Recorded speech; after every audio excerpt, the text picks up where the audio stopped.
So now for a few tips and tricks to separate out our precious metal jewelry from our costume jewelry. So now that we have all of our supplies, we want to gather all of our jewelry looking to sell and lay everything out onto a flat surface. So I've got two trays here. I've got pieces that I haven't gone through, and then our end goal will be to kind of sort it out into these different buckets. So be sure to lay things out nicely. Single layers, no piles, nothing like that, as this will affect our next step. So for things we're going to do, now that we've got everything laid out, is we're going to take our strong magnet and we're going to wave it over each piece. So we're going to pull out anything that sticks to our magnet, and we're going to put that in the not precious pile just for now, because more than likely it's not going to be a precious metal. We'll take a look at everything that's in this pile before we completely discard it, so that way we know that we are making the appropriate decision.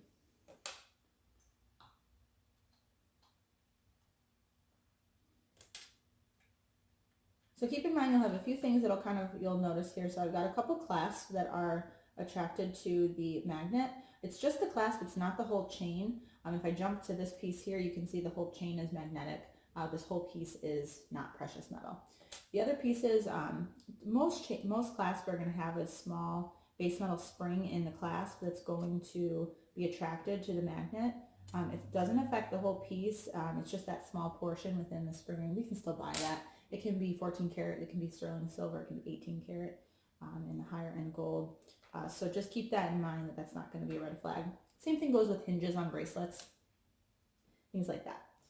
So kind of as we go through here, we'll kind of just identify those pieces that are sticking right away. A few things to kind of keep in mind is we'll want to make sure that we remove any pendants from the chains. As you can see here, I've got one pendant on this chain that is magnetic, and the others are sterling silver. So I kind of magnetize that one there. The rest of these are sterling.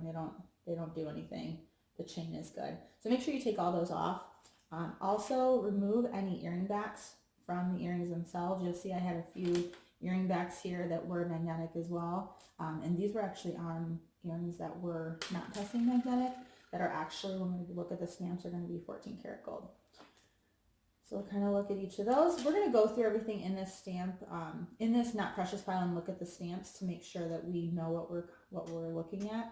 We're going to use our stamp guide, so make sure that you go online and onto our website and download this PDF, because this is super helpful in identifying everything that you need to know when you're kind of sorting everything out. So we try to make it really easy. This is actually what we use in the store when we're buying gold. So you have your stamp and all the different things that you're going to see stamped on the interior of the metal, as well as what it means, and then if we can buy it or not. So it's a very simple, yes, we can buy it, or no, we cannot. There's going to be a few things that are going to kind of trip us up when we go through this pile. I won't do it here in the video just for time's sake, but kind of reference the chart and you'll kind of see what I'm looking at.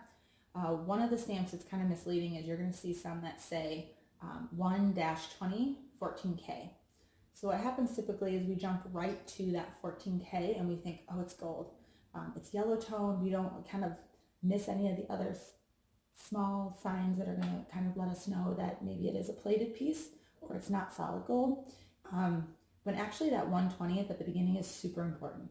That 1/20th, if you're going to reference the chart, is going to tell us we've got 1/20th 14K. It's actually gold fill.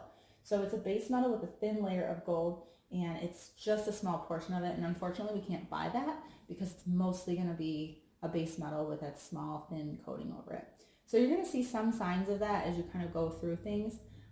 Be sure to keep in mind some heavily plated materials, they may not react to the weaker magnet. So just because they're not attracted to this first initial weed out doesn't mean that they're all gold.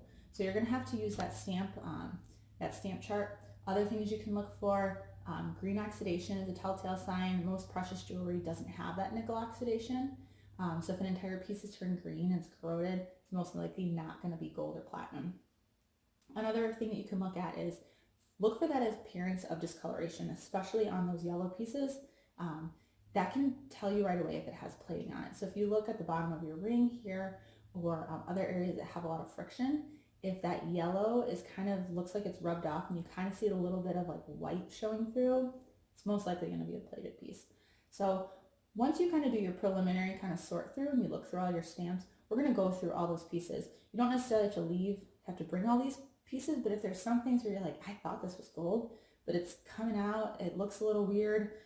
Bring it in and we'll just take a look at it and we'll make sure that we can test it. So we have a really high-tech tester. I'll probably go through that in another video where we actually show you how we test it.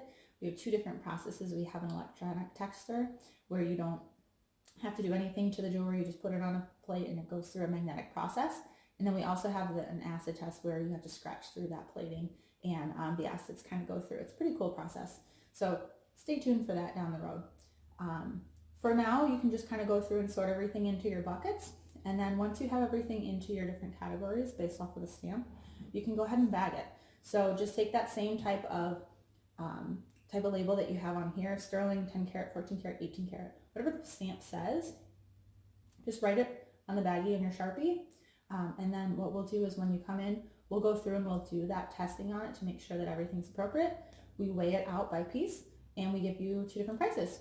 So we'll give you that cash price that you can use for cash on the spot, or we'll give you that 50% more for in-store credit. So say you have $100 in cash, you get $150 in-store credit that you can use on anything.